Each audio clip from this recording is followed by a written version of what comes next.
Soft and ஸ்பாஞ்சியான instant rava idli.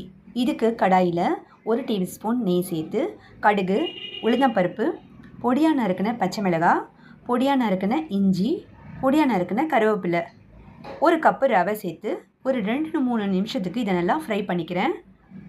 இப்போ இது நல்லா ஆறுனதும் 1 கப்பு ரவைக்கு 1 கப்பு தயிர் சேர்த்து கொத்தமல்லி தழை, தேவையான அளவு உப்பு, 1 கப்பு ரவைக்கு 1 கப்பு தண்ணி சேர்த்து நல்லா கலக்கி விடுங்க.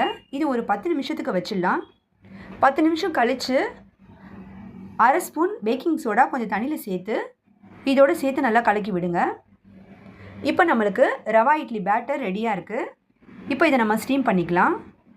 இட்லி கடாயில் தண்ணி நல்லா சூடானதும் இப்போ நம்ம இட்லி தட்டில் இந்த மாதிரி ஒரு கேஷ்யூ நட் சேர்த்து மாவை ஊற்றிக்கலாம். 8லேருந்து 10 நிமிஷம் வரைக்கும் ஸ்டீம் பண்ணலாம். இப்போ இது நல்லா ஸ்டீம் ஆனதும் லோ ஃப்ளேம்லேயே ஸ்டீம் பண்ணுங்கள். இப்போ நல்லா இது ஸ்டீம் ஆனதும் ஆறுனதும் இட்லி தட்டில் ஒட்டாமல் தனியாக அழகாக வருது பாருங்கள். இது நீங்கள் இன்ஸ்டண்ட்டாக காலையில் பசங்களுக்கு பிரேக்ஃபாஸ்ட்டுக்கு ரொம்ப யூஸ்ஃபுல்லாக இருக்கும், டேஸ்ட்டாகவும் இருக்கும். இதுக்கு தக்காளி சட்னி, தேங்காய் சட்னி ரொம்ப டேஸ்ட்டாக இருக்கும் சாப்பிட்டா. எவ்வளோ ஸ்பாஞ்சியாக எவ்வளோ சாஃப்டாக இருக்குது பாருங்கள். இந்த ரெசிபியை நீங்களும் ட்ரை பண்ணி பாருங்கள். ஒரு ஹெல்த்தியான இன்ஸ்டன்ட் ரவா இட்லி தயார்.